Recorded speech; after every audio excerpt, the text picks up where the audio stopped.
Right. According to the order here of the report, is first of all, Pushpanathan, please. Thank you, Tan Sri. Now, my session was on the food and beverage session. Now, just a few introduction on this particular sector. If you look at this sector, this is one of the 12 priority sectors in ASEAN, because ASEAN is also looking at vertical integration and the recognition of the food sector as one of those sectors that will help to build the economic community.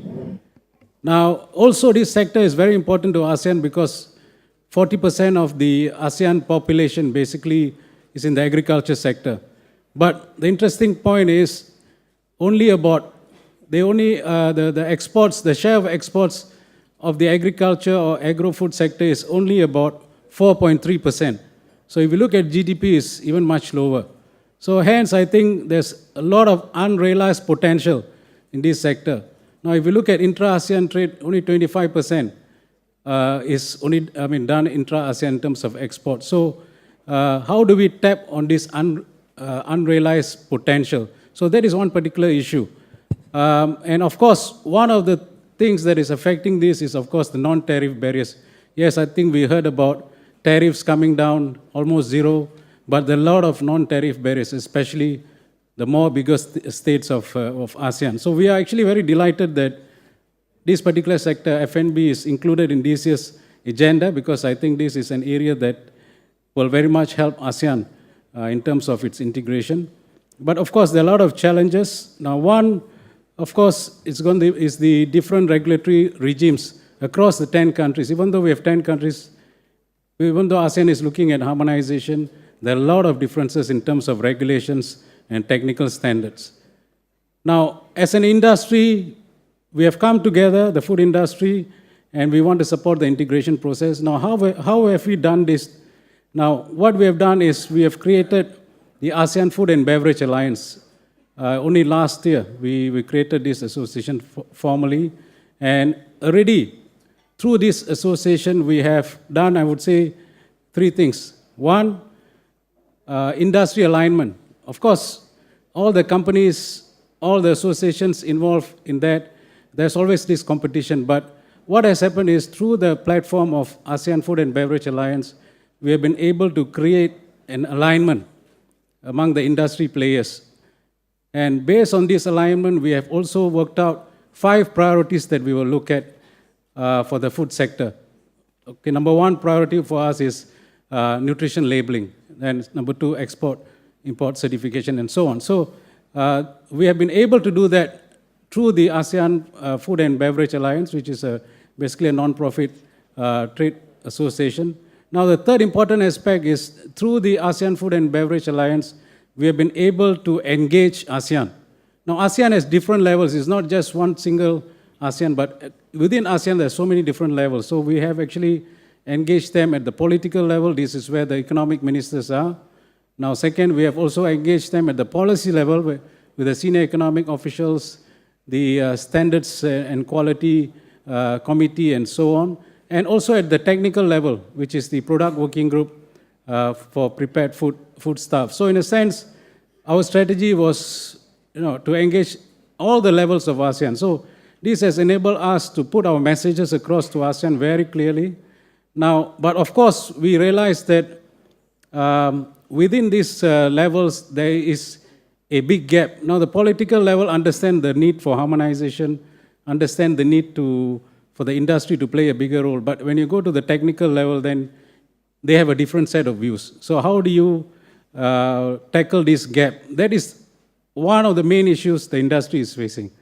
Of course, I think one way is to look at how the political level within ASEAN will be able to convince the technical level in terms of moving forward. Because technical level, they are guided by a very narrow, basically narrow mandate. So in a sense, that's going to be an important area for them to look at. Now, the other thing that will be important is how the industry will play a part in this process of integration. Now, as you look at it, it's just basically dialogue. Most of them, the industry is invited, and then you have a dialogue with the ministers and the senior officials. In the previous session, you heard After that, they just put it aside. So how do you make sure that your issue is going to be tackled? Because I think the ministers have, or the officials have so many different agendas to look at. So how do you look at that? So I think here is where we need to, the private sector need to play a very important role in not only just being critical, but also putting the substance forward, right? So that there's a better understanding, creating awareness among the regulators, because regulators may not know everything. There are new developments, so there's one area that the private sector can actually help in the process of doing it. So perhaps I will let my colleague to add on, Hendro, on these particular aspects. Hey, thank you, Nathan. I think you explained everything. There's only a few things left. But what I want to say here that on behalf of AFBA team, that myself and the team is very proud of today what we achieved in AFBA, because now we are well recognized by our ASEAN partner. Because the last 18 months, we are doing very intensive engagement alignment with we call PFBWG, that's food and beverages groups in ASEAN. And by having alignments with them, I must say that in the beginning it's not so easy. In the beginning, everything is quite skeptical because PFBWG consists of FDA people, which is they are not understand about the business needs. And for the last couple of years, industry actually absent from the discussion in the PFBWG. It's only 1 year ago we start having part of the discussion, of their discussion. What we achieved today, we're having a very good dialogue, and we're optimistic that what we want to achieve in ASEAN Economic Community, although maybe it's not 2015, but we can see the hope, because between the industry or AFBA as a representation of private sector and the regulator, or we call PFBWG, now we have a same language, same understand how to approach. And they very openly say that give us a time, because among the member states, we still have bit different of level of understanding about regulation. And they mentioned clearly that let's we settle the MRA issue, which is in the coming meeting, they will tackle this. In this case, Malaysian will have very good chance to accelerate this. If this can happen, I think, I don't want to say that here we will achieve 2015, but we will narrowing the gap of understanding about ASEAN Economic Community between the private sector and the regulators. At the moment, AFBA, together with PFBWG, we are working in SME survey, which is from yesterday we discussed about SMEs. In the food industry, also we're tackling this very intensively. Now we are doing survey among the 10 member state country and acknowledged by PFBWG, and we give them a report about what the progress of the survey. And the next report we will deliver to them in January 2015 in Bangkok. That's what I can share today. Later on, maybe there is a question about the journey what we are having. But this is what AFBA can brief, can report to the audience of the ABC. Okay, thank you very much. We'll move on actually to Alex Newbigging, please. Okay, thank you. We had an interesting session on automotive. It was framed by Frost & Sullivan as research partner before leading into a discussion. I think one of the first points to note about the automotive industry, it's perhaps a little bit different from some of the banks we've listened to, or airlines, in fact, which are encountering issues of reciprocation. In automotive, there are no ASEAN OEMs. There's Proton, of course, but other than that, there are no ASEAN OEMs looking for reciprocal rights, etc. In the case of automotive, the question is how to bring in investment from the big global OEMs, from the Japanese, the Koreans, the Europeans, and the North Americans, how to attract that investment whilst enhancing the economies in the region. We had representation from government, which was useful, the Japanese government, in fact, who reminded the parties in the room that global OEMs are looking at the big markets of China, of India, etc. And for them to be able to look at deploying a pan-ASEAN strategy would perhaps bring in more investment and skills into the region as distinct from one country at a time. Empirically, of course, one looks at how the industry has evolved in the region. Thailand is the leading market for automotive, and that's because it's had a very open approach to attracting investment and partnership with local companies. So that's probably a good example. Of course, one of the questions in establishing industrial policy is how to include local businesses and SMEs. So in terms of the barriers for achieving the AEC goals, I think they're quite similar to the other sectors. Harmonization of technical standards, mutual recognition of certifications, particularly streamlining of customs procedures, etc. But there are also other barriers, such as automotive permits in Malaysia, other excise taxes in many of the other countries. So these barriers are well understood and well known. So what is really the resistance? I think obviously the resistance, some progress is being made, I might add, but some of the final resistance, I think clearly is how will businesses compete if the barriers come down? And I think in the case of automotive, these barriers actually don't add value. They're just inefficiencies. They're inefficient processes. They add cost, they add time. A secondary aspect, of course, is they are acting as protectionist barriers, but they're not really adding value. These barriers should come down.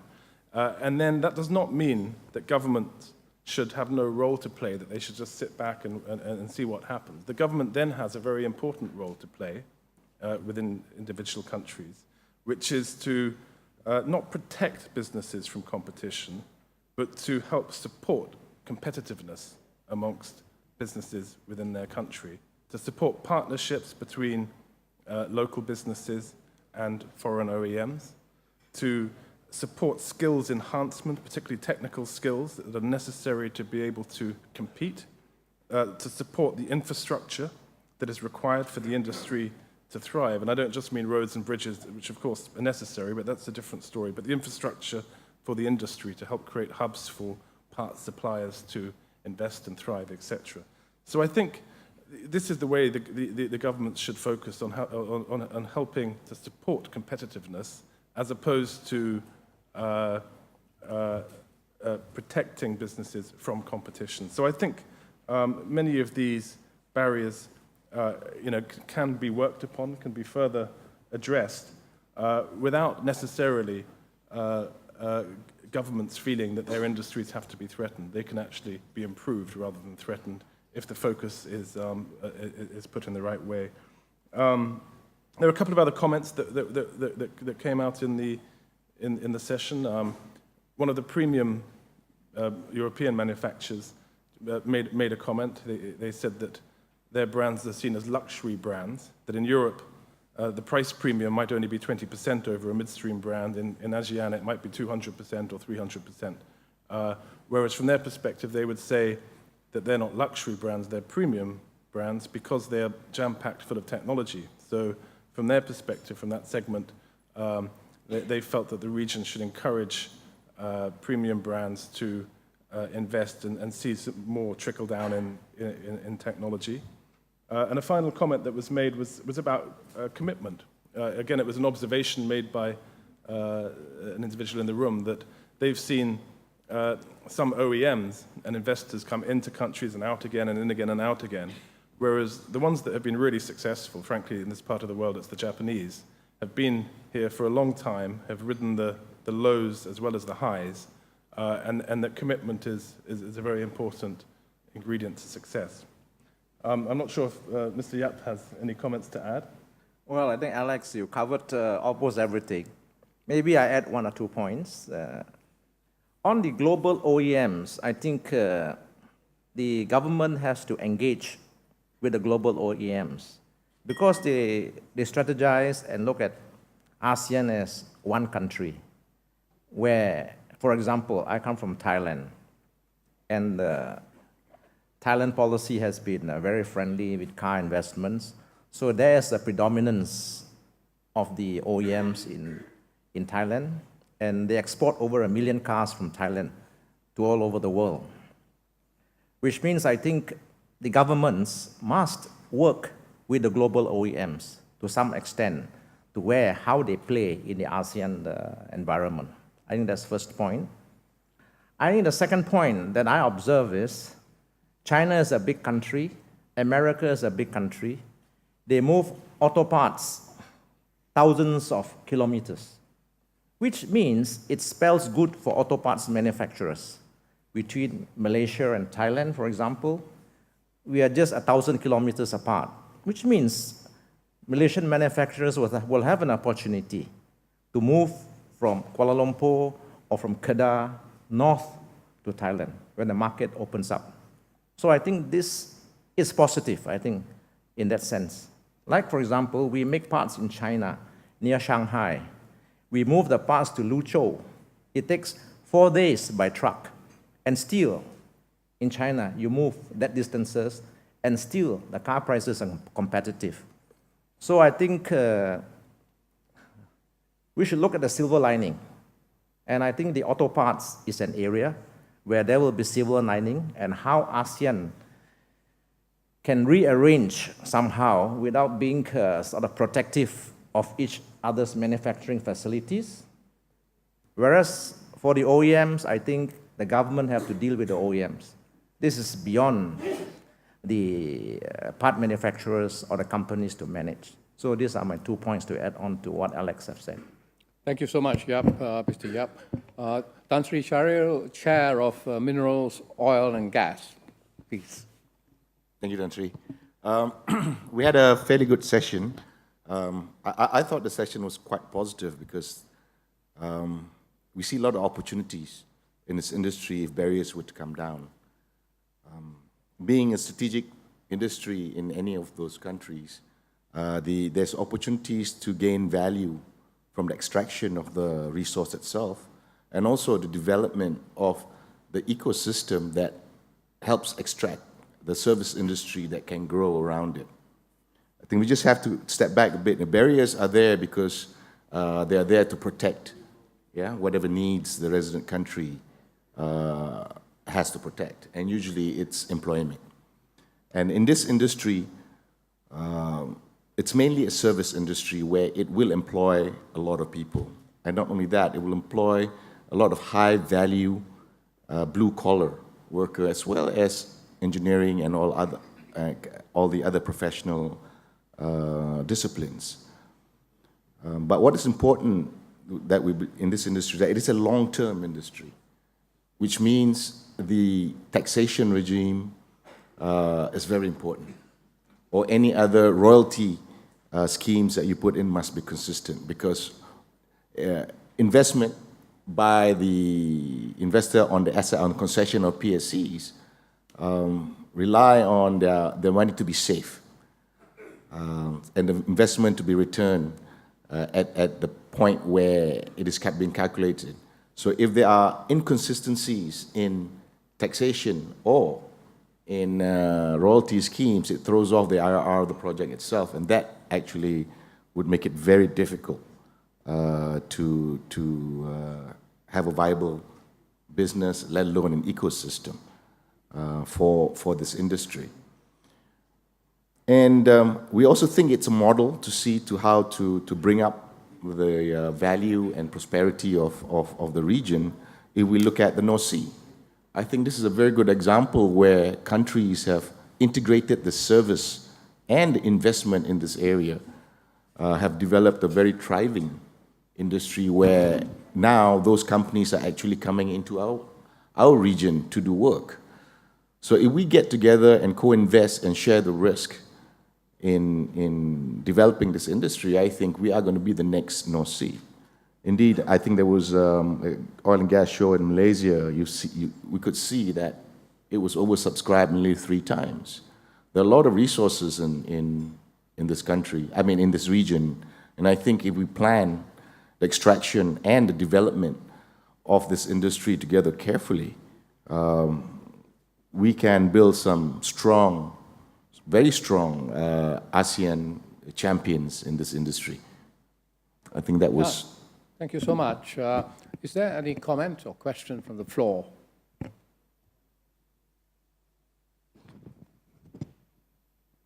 There isn't any, so may I thank... Can I? Is a comment from the stage. Sorry, I think there are 2 other points that came out also, I think, during the discussion. One, on the food sector, the benefits to the consumers, because when we're always talking about the sectors involved, the businesses, but then there was a suggestion actually that the businesses should also explain what are the benefits to the consumers in terms of you integrating your sector, not just for the businesses alone. So I think that's something that struck me actually. The food sector has been doing it, but I think perhaps there need to be more further enhancement in that aspect of it.